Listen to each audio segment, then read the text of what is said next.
Welcome to RSEHS Academy. Salient features of the Environment Protection Act 1986. Introduction. The Environment Protection Act came into force on 19 November 1986.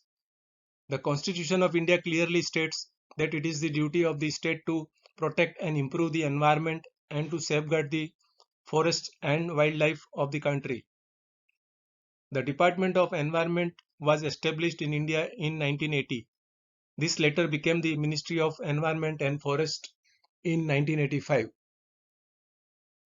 The Environment Protection Act 1986 came into force soon after the Bhopal gas tragedy and is considered an umbrella legislation as it fills many gaps in the existing laws.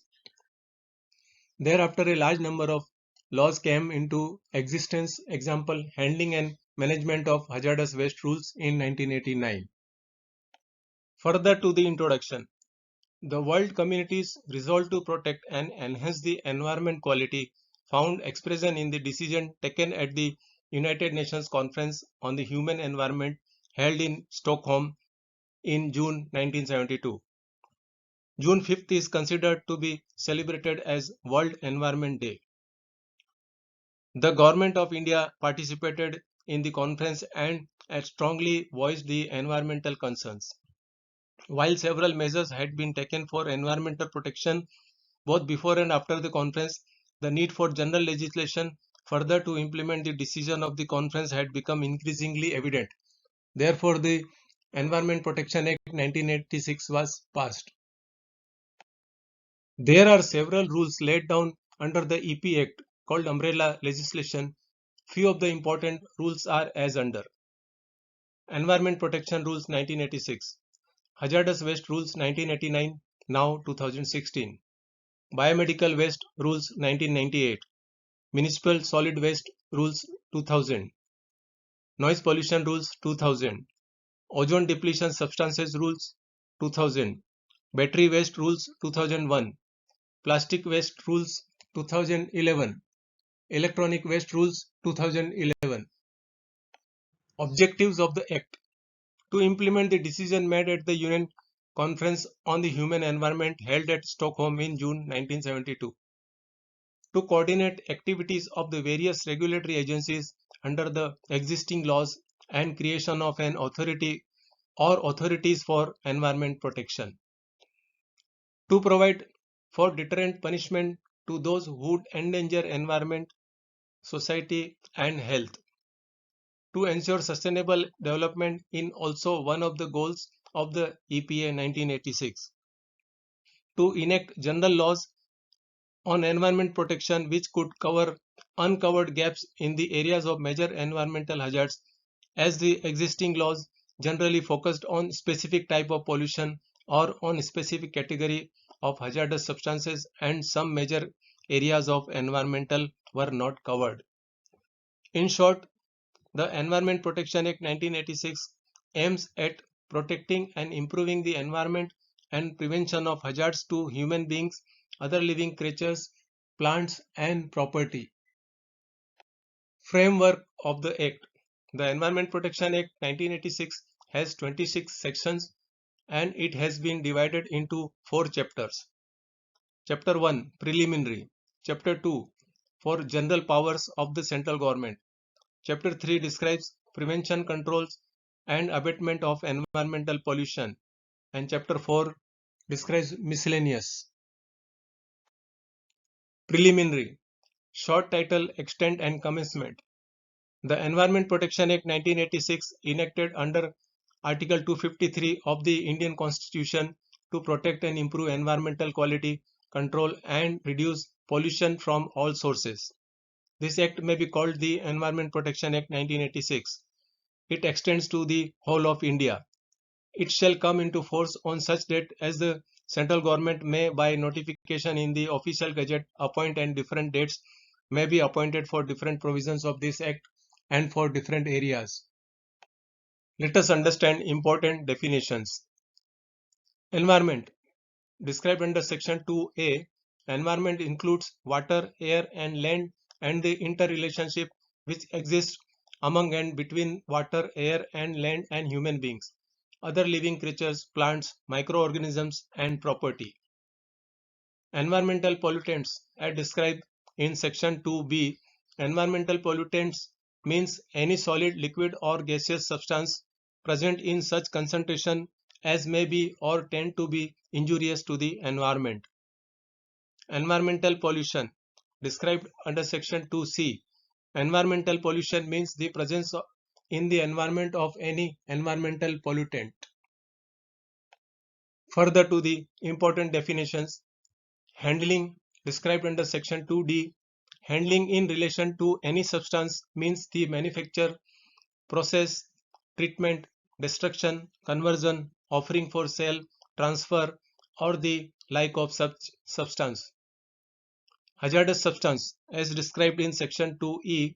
Hazardous substance means any substance or preparation which by reason of its chemical or physicochemical properties or handling is likely to cause harm to human beings, other living creatures, plants, microorganisms, property, or the environment. Occupier as described in section 2f.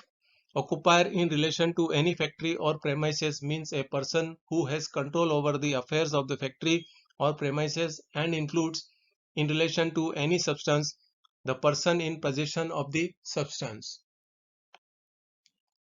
General powers of the central government: to make rules to regulate environmental pollution, to notify standards and maximum limits of pollutants of air, water, and soil for various areas and purposes.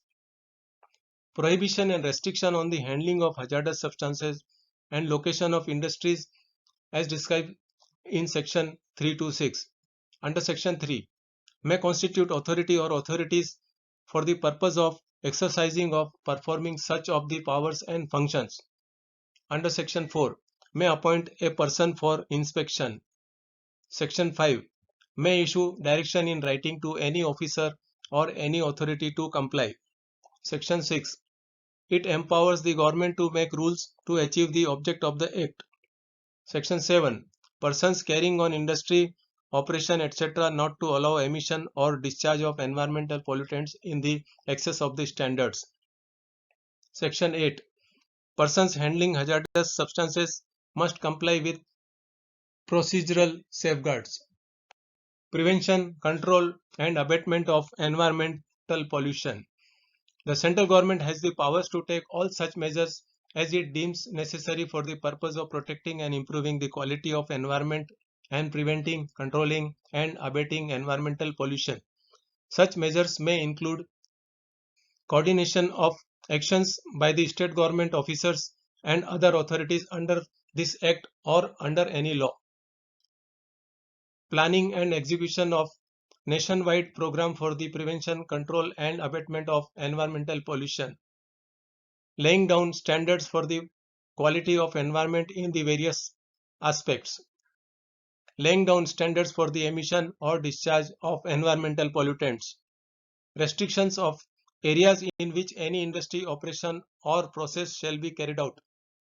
Laying down procedures and safeguards for handling of hazardous substances. Further to the prevention, control, and abatement of environmental pollution. Examination of manufacturing processes, materials, and substances which are likely to cause environmental pollution. Carrying out and sponsoring investigations and research relating to problems of environmental pollution. Establishing and recognition of environmental laboratories. Such other matters as the central government may deem necessary to the purpose of securing effective implementation of this Act. Under section 3, the central government may constitute an authority or authorities to exercise powers and perform functions as mentioned above. Offences and penalties. Offences. Section 16 of EPA incorporates the principle of vicarious liability of person in charge, director, manager, secretary, or other officer for the offence if committed by the company. When any offence is committed by the company, then the company as well as the person directly in charge of and responsible for the conduct of the business of the company shall be deemed to be liable to punishment. However, the person in charge of responsible for the conduct of business of the company is no held liable if he proves that the offence was committed without his or her knowledge, that he or she exercised all due diligence care to prevent the commission of such offence. The Pollution Control Board and its officers are free and competent to take action against any person on violating any provisions of the environmental laws. They need not wait for any direction of the court for taking action under the law. Penalties. One of the objectives of EPA is to provide for deterrent punishment to those who endanger human environment, safety and health. Section 15 of EPA provides that any person who fails to comply or contravenes any of the provisions of the Act or the rules made or orders or directions issued under the Act or rules, then for such failures or contraventions he or she shall be punishable with imprisonment for a term which may extend to 5 years, with fine which may extend to 1 lakh rupees, or with both. In case the failure or contravention continues after the conviction of for first failure or contravention, an additional fine which may extend to 5,000 for every day can be imposed for a period during which failure or contravention continues. If the failure or contravention continues beyond a period of 1 year after conviction, the offender shall be punishable with imprisonment for a term which may extend to 7 years. Who can make the complaint? A complaint under this Act can be made by the central government or any other authority by the government, or any person who has given notice of not less than 60 days of the alleged offence and of his intention to make complaint to the central government or the authorized officer. Thank you for watching. Please note that the video is highlighting the salient features of the Act. You have to read the whole Act and follow.